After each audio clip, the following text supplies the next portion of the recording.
Le thème de ce message, le milieu évangélique. J'aimerais commencer par une citation du Seigneur dans l'Évangile de Luc au chapitre 21 et le verset 8.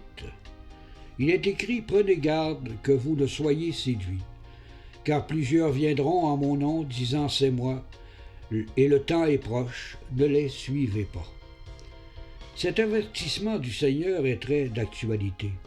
De fait, il y a de plus en plus d'organisations qui se réclament de Jésus-Christ. Dénominations, assemblées, frères chrétiens, églises évangéliques, indépendantes, réformées et plusieurs autres. Toutes ces organisations ont des identifications différentes.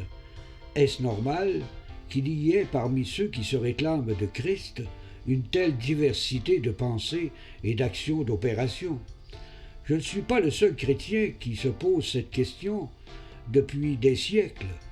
Il est évident que de telles diversités d'identification amènent à l'esprit de l'être humain l'idée que nous sommes incapables de s'unir dans la vérité des Saintes Écritures.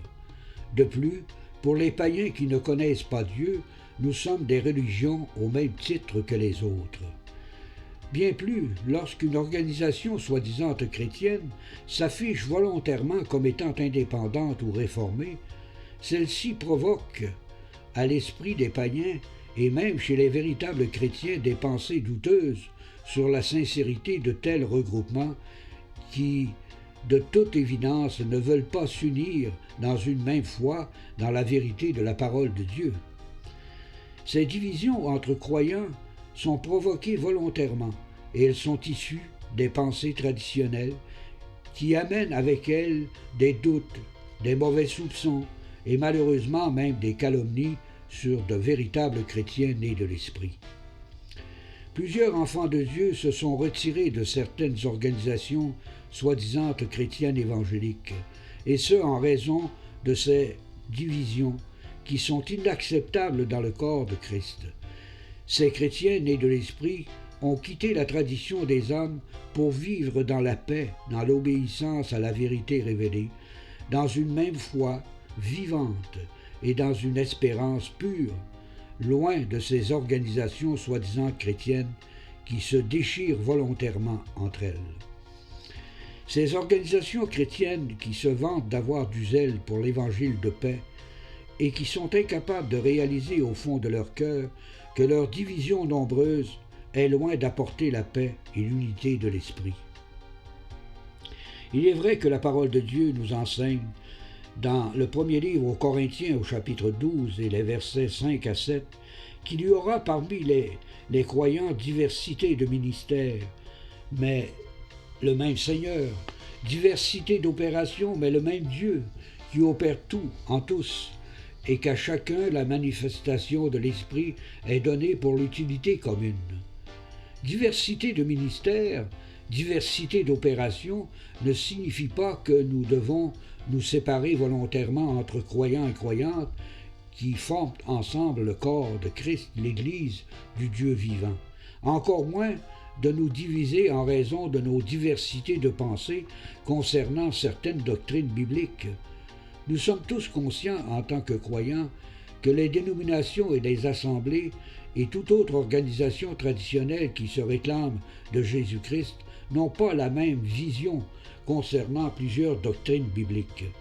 C'est un fait que personne ne peut nier, à moins d'être profondément aveuglé par notre tradition, ce qui a pour effet d'être incapable de se laisser conduire par le Saint-Esprit, afin de comprendre et de saisir que nous devons tous marcher selon la vérité de la parole et non selon des principes religieux basés sur des interprétations traditionnelles issues de pensées humaines, souvent sectaires et indépendantes.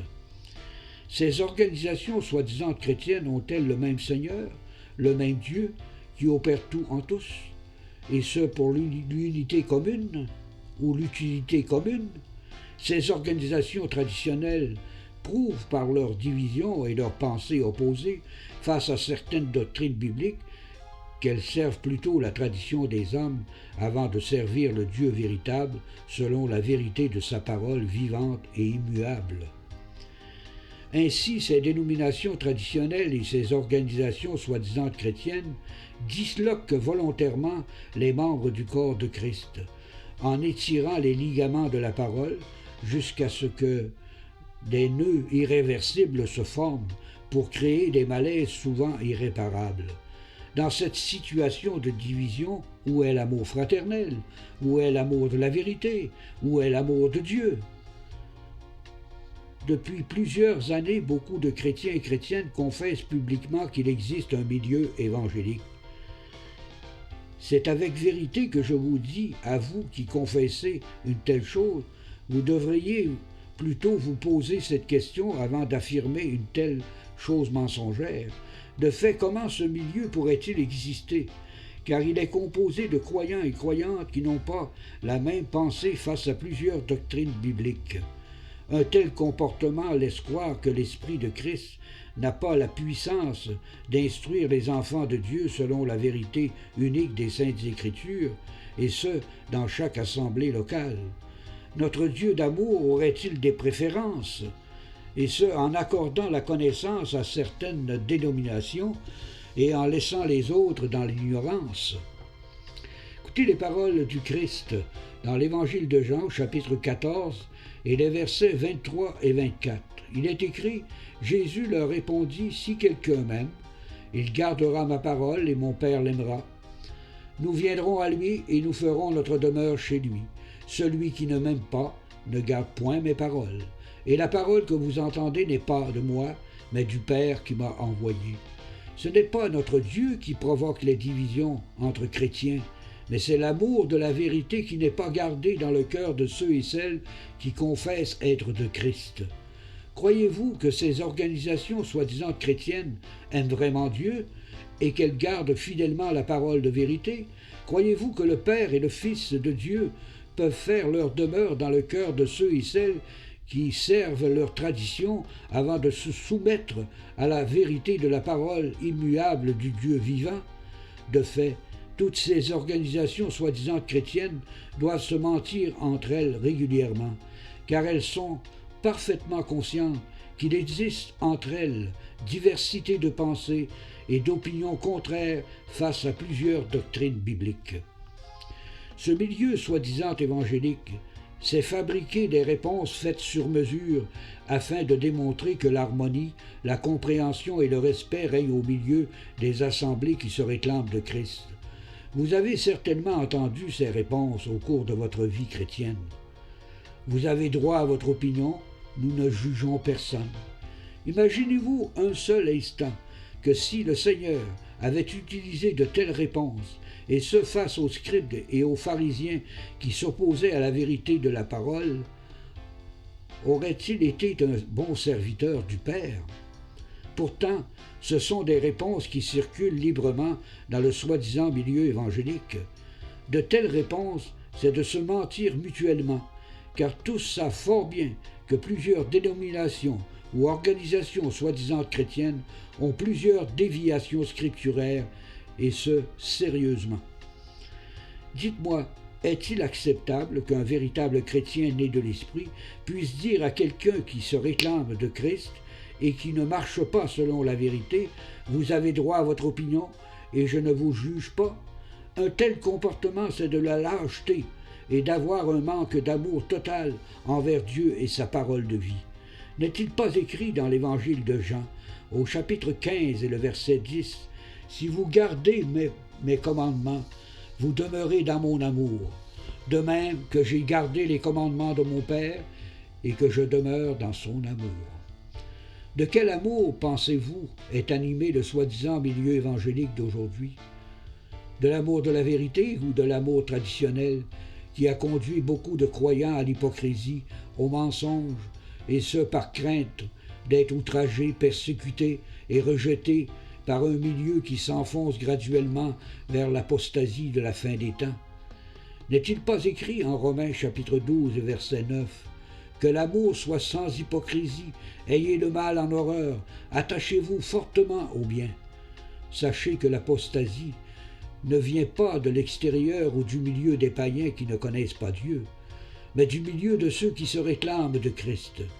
C'est pour cette raison qu'il faut être prudent et savoir discerner rapidement les vrais chrétiens nés de l'Esprit des faux. Il est écrit dans la première épître de Jean, au chapitre 2 et les versets 19 et 20. « Petits enfants, c'est la dernière heure, et vous avez appris qu'un antéchrist vient. Il y a maintenant plusieurs antéchrists. Par là, nous connaissons que c'est la dernière heure. Ils sont sortis du milieu de nous, mais ils n'étaient pas des nôtres. Car s'ils avaient été des nôtres, ils seraient demeurés avec nous. Mais cela est arrivé afin qu'il soit manifeste que tous ne sont pas des nôtres. »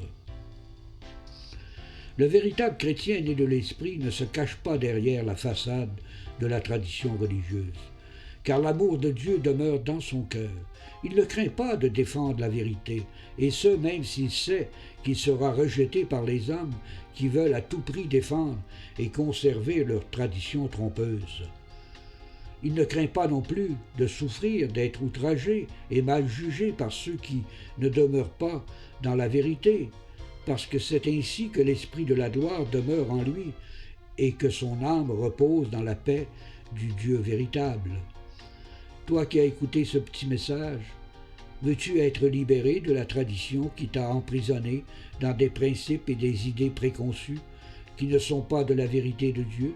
Veux-tu être libre d'aimer sans hypocrisie, sans présomption, tes frères et tes sœurs en Jésus-Christ? Notre Dieu d'amour ne nous a pas sauvés par pure grâce pour servir les caprices des ordonnances traditionnelles des hommes, mais pour vivre une vie abondante en l'esprit de son Fils, et ce dans l'amour, la justice, la foi, la paix et l'espérance avec ceux qui invoquent le Seigneur d'un cœur pur. Confie-toi en ton Dieu et non dans les hommes, qui cherchent à te dominer par des principes établis par leur tradition. C'est ainsi que tu trouveras la liberté et que tu pourras t'approcher en toute sécurité par la foi en celui qui a tout accompli pour toi à la croix, notre Seigneur Jésus-Christ. Ne crois pas que le Seigneur te laisse tout seul.